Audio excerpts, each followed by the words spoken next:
मैं आपको एक ऐसी चीज़ के बारे में बताने जा रहा हूँ जो सिर्फ इन्वेस्टर्स नहीं बल्कि हर मिडिल क्लास इंसान को अफेक्ट कर रही है। नाज़रीन, सोचें कि सिर्फ 2 माह पहले गोल्ड ने रिकॉर्ड बनाया था $5600 पर उंस, और आज ये गिर के $4400 के आसपास आ चुका है। बल्कि यही नहीं, 3 दिन पहले तो ये कुछ देर के लिए $4100 पर उंस पर भी आ गया था, यानी 20% से ज़्यादा क्रैश। लेकिन यहाँ सवाल ये है कि जहाँ वॉर होती है वहाँ गोल्ड आमतौर पर तो महंगा होता है, हमने तो यही सुना हुआ है, लेकिन इसलिए गोल्ड को हमेशा सेफ हेवन समझा जाता है। फिर इस दफ़ा गोल्ड गिर क्यों रहा है? सवाल ये है। ऑयल महंगा हो गया है, दुबई मार्केट डिस्टर्ब हो गई है और ईरान वॉर ने पूरी ग्लोबल इकोनॉमी हिला कर रख दी है। तो असल कहानी क्या है? और सबसे इम्पोर्टेंट सवाल, क्या अभी गोल्ड लेना चाहिए या रुकना चाहिए?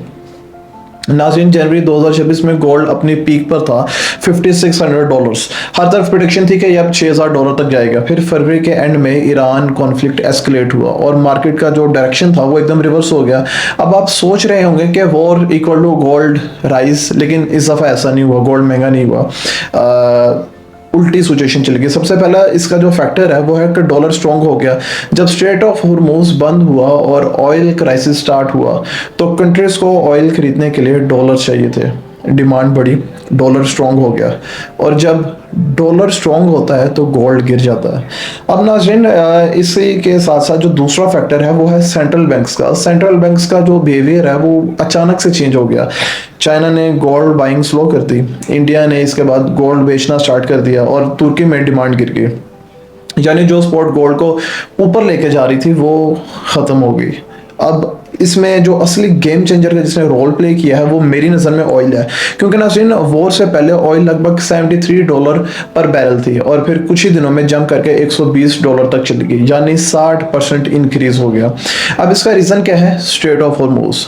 जी हाँ, स्ट्रेट ऑफ हॉर्मोज दुनिया का सबसे इंपॉर्टेंट ऑयल रूट डिस्टर्ब हो चुका है और बुरी तरह डिस्टर्ब हुआ। दुनिया की 20% ऑयल सप्लाई यहाँ से गुजरती है। जब ऑयल महंगा होता है तो कुछ चीज़ें जो हैं उसके साथ बढ़ जाती हैं, जैसे इन्फ्लेशन बढ़ जाता है, इंटरेस्ट रेट्स हाई रहते हैं और इन्वेस्टर गोल्ड से निकल के बॉन्ड्स और डिपॉजिट की तरफ शिफ्ट हो जाते हैं, यानी इनडायरेक्टली ऑयल ने गोल्ड को नीचे धकेल दिया। अब आते हैं दुबई पर।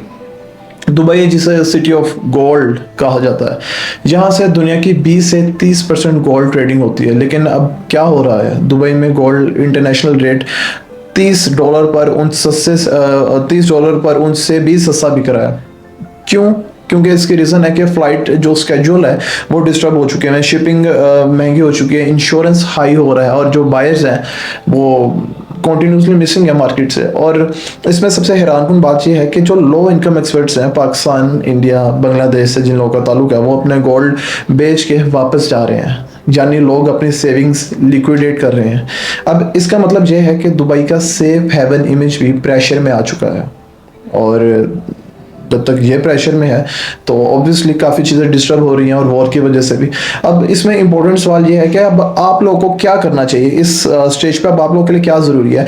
मार्केट नाज़रीन अभी एक्सट्रीमली अनप्रिडिक्टेबल, कुछ कहा नहीं जा सकता कि कब क्या हो जाए। एक तरफ गोल्ड ऑलरेडी 20% गिर चुका है और गुड एंट्री भी लग सकती है, और इसके अलावा जो एक और सिग्नल है वो ये है कि फिजिकल गोल्ड की डिमांड बढ़ रही है, मतलब स्मार्ट इन्वेस्टर्स क्वाइटली बाय कर रहे हैं। और दूसरी तरफ अगर वॉर लंबी चली, ऑयल और महंगा हुआ, डॉलर और स्ट्रॉन्ग हुआ तो गोल्ड और नीचे भी जा सकता है। अभी टेम्परेरी सीज़फायर टाइप सिग्नल्स आ रहे हैं।